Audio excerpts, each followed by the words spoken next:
Okay, hello Army. We had another good week for the Pickens Plan.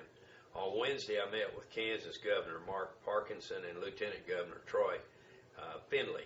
Now these guys get it; they understand it, and we discussed ways that they can utilize the great wind that they have in Kansas.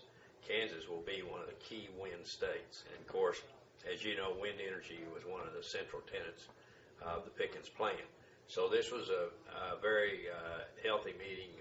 Went up, took us about 2 hours of working lunch, got out of there and was back in Dallas about 3 o'clock. Big day yesterday for natural gas. The Department of Energy introduced the Clean Cities Grants.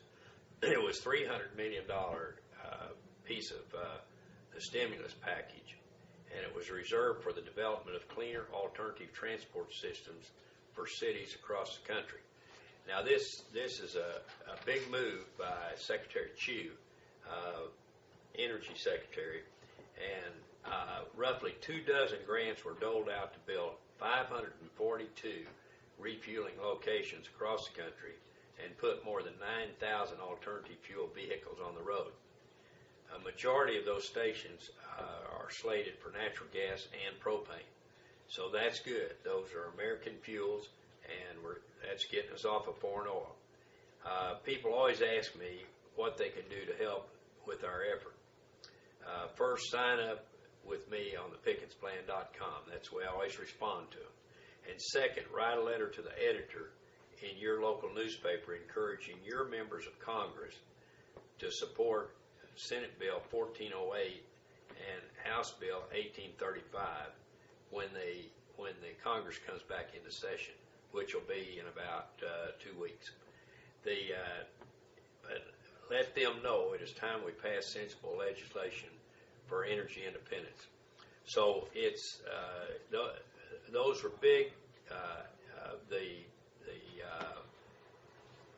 Energy Secretary releasing his $300 million that is very important because he did endorse what we're after, and that was good. In the Kansas deal, there'll be something that'll come out of the Kansas contact, but we have 36,500 Pickens Plan Army members in Kansas, so it's a state that is big on our list. Very important state. All the states are, and all of the Army members are important. So it's we're grinding along, and when they come out of this vacation, Congress, and get back to work, I still believe we're on schedule to get our legislation that would come up in October.